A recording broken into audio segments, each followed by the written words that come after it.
what essentially happened is the SC nearly fell off of the two-post lift that it's sitting on right now. So as I'm working along there, everything's going well, everything's fine, and I put the balancer on the snout of the crank just ever so slightly, and as I was moving it to remove the balancer to hone it additionally, I heard a pop and the car began to tip on the lift. I was able to steady the car to hold it in place, but that's really where this whole scenario, this whole nightmare just began. As with the car up this high in the air, I couldn't just let it drop, or I wasn't willing to, at least at that point in time. What are my options here? What can I do? How can I solve this problem? It was one of the most focused problem-solving evolutions that I've ever gone through in my life.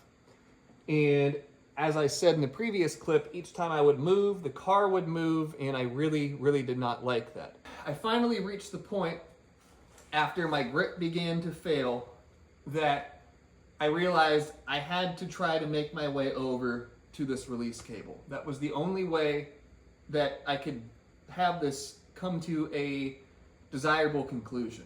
So, still applying as much force onto the hose as I could, I shimmied over, and I was able to pull the lock release just like that. So, when the weight of the car pushed down on that very corner of the jack pad and pushed it out, there was no arm lock. There was nothing to hold the car in place.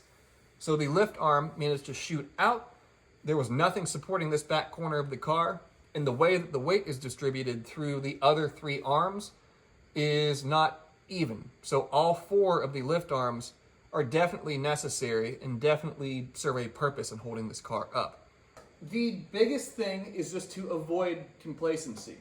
Just because you have done something one way for an extended period of time, A, doesn't mean that it's necessarily the best way, and B, most importantly, doesn't mean that it's necessarily the safest way.